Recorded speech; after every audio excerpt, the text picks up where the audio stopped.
Level 1. The bottle. Lookout.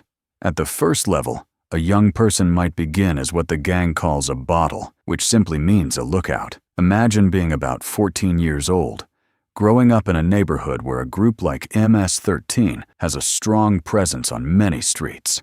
Older members appear confident and respected in the area. To a teenager who feels overlooked at school or at home, their influence can seem powerful. Instead of directly asking to join, the teenager may begin by quietly spending time near the corner where the older members gather. Small tasks are given first. They might run to the store for snacks or cigarettes, keep an eye on the street, or carry items without asking questions. These responsibilities are not glamorous, but they are meant to test reliability and loyalty. As a lookout, the role is simple but important. The young person watches the street carefully. If police vehicles appear nearby, they send a quick warning message or signal. If anything unusual happens, they alert the group immediately. At this stage, there is usually no payment or reward. The purpose is observation and testing. Older members want to see whether the person can stay calm, keep quiet, and follow instructions. Level 2. The Chequeo. After several months, if a young person proves they can be trusted and stay quiet, the group may decide whether to accept them as a full member. In gangs like MS-13, this step is sometimes called the Chequeo, a difficult initiation meant to test loyalty and endurance. During this moment, several members surround the recruit and deliver a short but intense beating. The expectation is to endure it without running away or giving up. When it ends, the group may help the person back up and welcome them as part of the organization. They are often given a street name, which becomes their identity within the group. Although money is still rare at this stage, the recruit is now considered officially part of the gang and under its protection. Level 3. The soldier. By around age 16, a recruit who has already spent time proving loyalty may be given more responsibility within the group. In gangs such as MS-13, this stage is often described as becoming a soldier. At this level, members are expected to carry out assignments and support the gang's activities. One common role is acting as a messenger or middleman. A package might be left in a hidden location, and the young member is told to pick it up and deliver it to another address. The process is designed to keep higher-ranking members away from direct risk. The task may appear simple, but it carries serious consequences if law enforcement becomes involved. Level 4. The Veterano. By the time someone reaches their late teens, after several years inside the organization, they may earn the title of Veterano, meaning a veteran member. In groups such as MS-13, this usually comes after years of loyalty and often after facing legal trouble without cooperating with authorities. Within the gang, this is seen as proof of commitment. At this stage, the role begins to change. Instead of handling small errands or simple deliveries, a veterano may supervise younger members. They help organize activities within a small territory, decide who handles certain responsibilities, and make sure the group's rules are followed. Newer members may report to them and pass along money or information that eventually goes to higher-ranking leaders.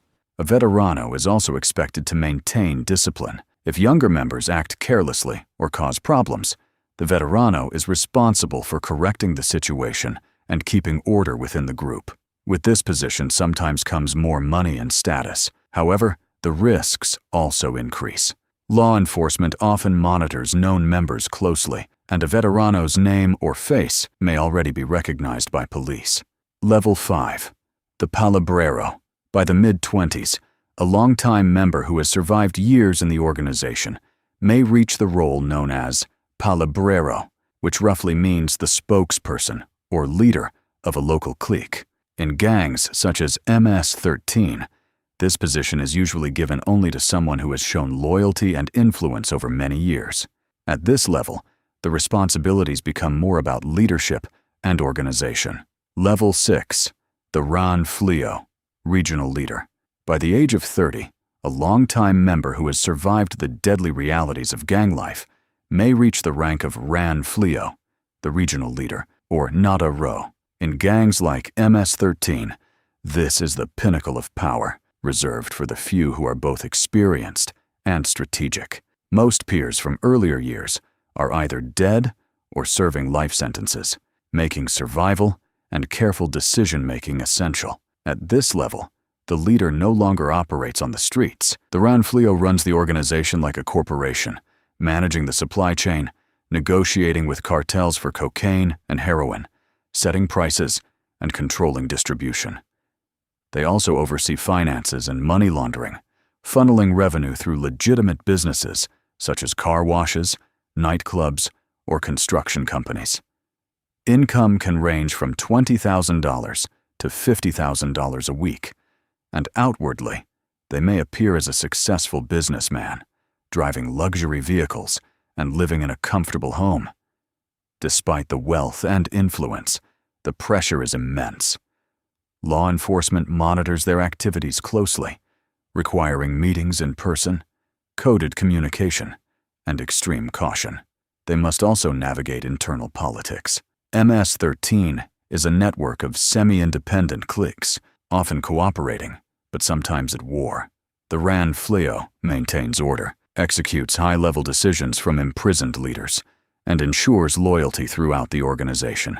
Power comes with constant risk, freedom is limited, and every choice carries consequences. This is the life they chose, and escape is nearly impossible. Level 7. The Shot Caller. When a high-ranking member is finally arrested under a RICO case, facing decades in prison, life changes. But the gang doesn't end. In gangs like MS-13, prison is where real influence thrives. A member who reaches this point can become a shot caller, a leader inside the correctional system. Sent to a maximum security facility, they quickly connect with other gang members. Within days, they can control their cell block, decide who receives protection, and enforce discipline. Disputes are settled under their authority, and they maintain communication with members outside. Visits from family often carry news and instructions, keeping the connection with street operations alive.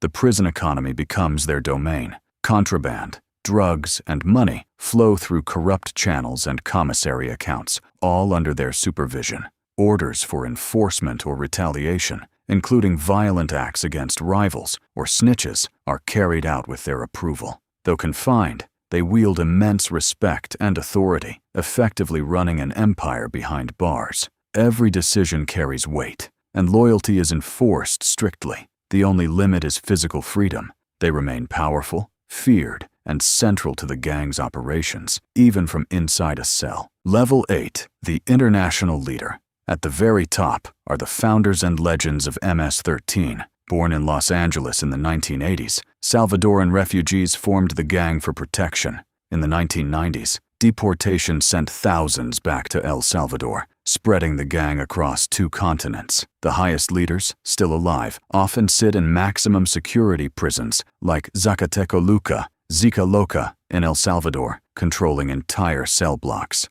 These leaders are elusive. No social media, no interviews. They operate through layers of intermediaries, issuing orders that travel from El Salvador to cities like Los Angeles, New York, and Virginia, followed by thousands of soldiers without question. Their influence is absolute. They are the architects of MS-13, the mythology and religion of the gang. Even the most powerful members in the U.S. remain soldiers in their empire, serving a system built long before they were born.